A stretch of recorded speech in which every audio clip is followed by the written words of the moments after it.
What is up, sucker for Jessica subscribers? This is Paintball Rules here, guest narrating for Cashew. He asked me to do this, and I was like, okay man, I'm here to help you out. So, this is a 5th generation NU tier battle he had against the Donphan addict. By the looks of his name, I'm guessing he loves Donphan.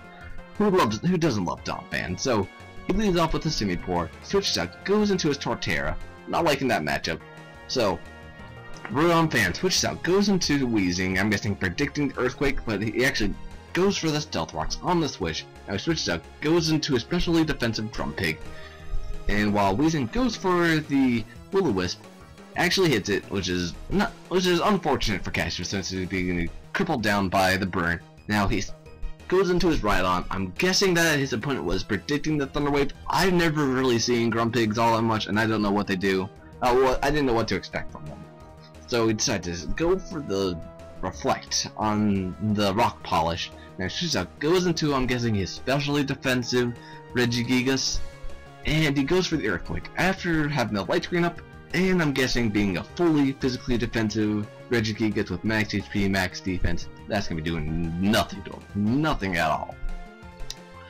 So he goes for the Rock Polish. Once again, I was like, okay, you're setting up way too much. You're bound to you're gonna be in a load of trouble since you set up that much on him. So he breaks out of confusion for the first time, and hits the Stone Edge, which is like, ugh, okay man, you got this, you got this. Now he breaks out of confusion for the second time in a row, while Cashew goes for the Iron Head. It does a good chunk, like, that's I'm guessing an Evilite Donphan, or not Donphan, Rhydon. So, he goes for the Earthquake, it breaks out of confusion for the 3rd time in a row in this battle. Now he snaps out of confusion, goes for the Earth Crumbs, gets the critical hit, and the defense drop. What are the chances of that happening? That's like not even cool. Not even cool at all. So, he goes for the Confusion. Once again, he Regigigas finally got his activity. He's just like, no, I gotta get on out of here. I gotta go into my Torterra and just sponge his head. So he hits himself with Confusion, which is good for Cashew. Now he finally got a free switch, and now he's gonna get something going.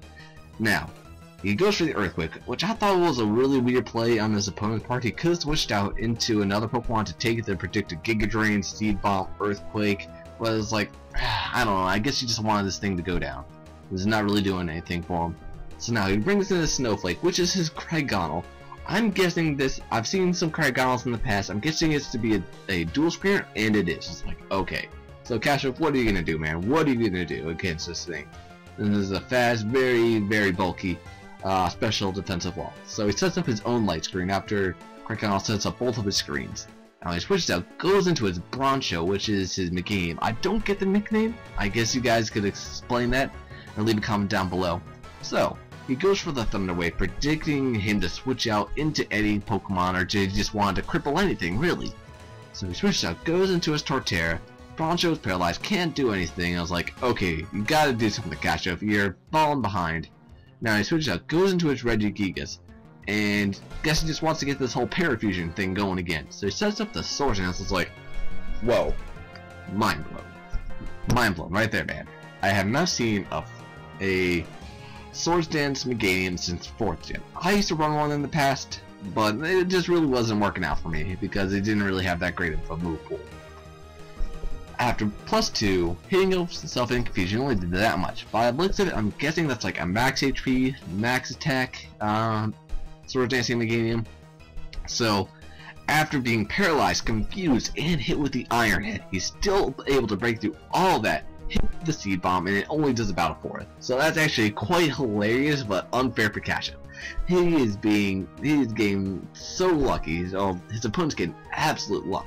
So he sets up the Swords Dance once again, and now with getting the Gust Boost from the Toxcorp, he goes for the U-turn, and it only does about half. I was like, oh man, Cashew, what are you doing? You should have gone for the Brave Bird.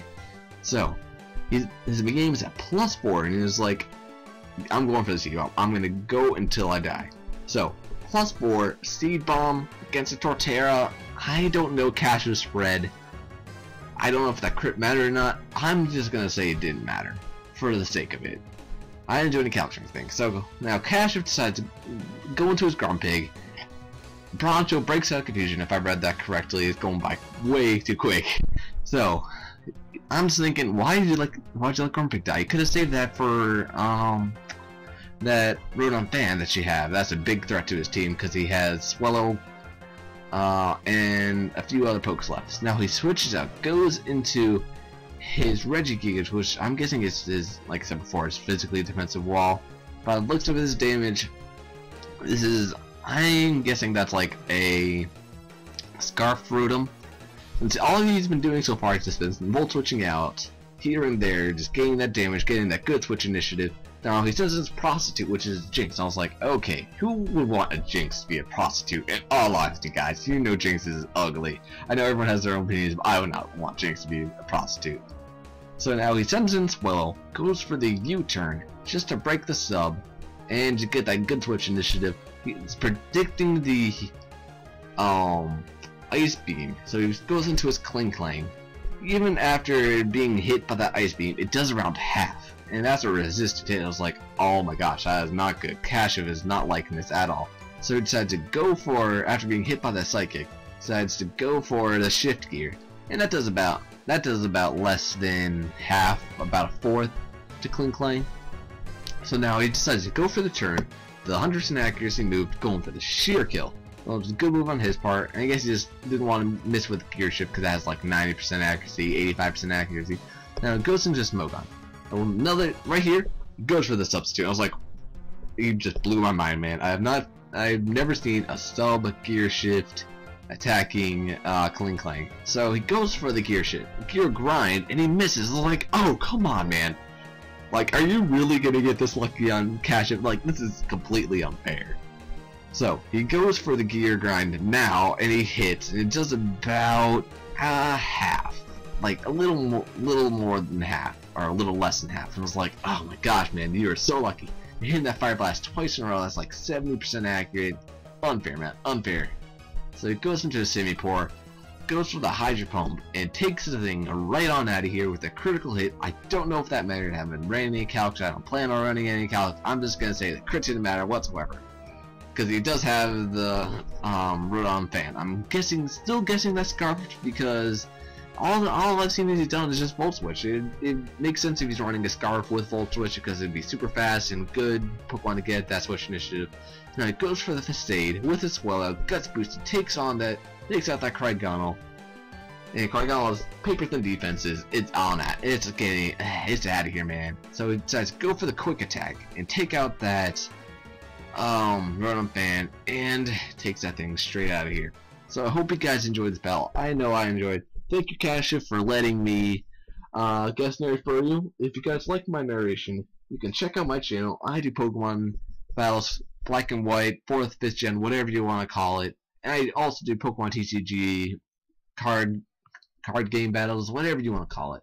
So make sure to check out my channel, the Don Phantomatic, and subscribe to Kashyyyf. Kashyyyf is an awesome guy. He deserves your subs. So, like I said before, thank you for letting me guest narrate. If you ever need me to guest narrate, I am always here for you. Just hit me up on Skype. So I hope you guys enjoyed this battle. I know I did. I'm rambling on a little too long, but I hope you guys enjoyed. Comment, like, subscribe, and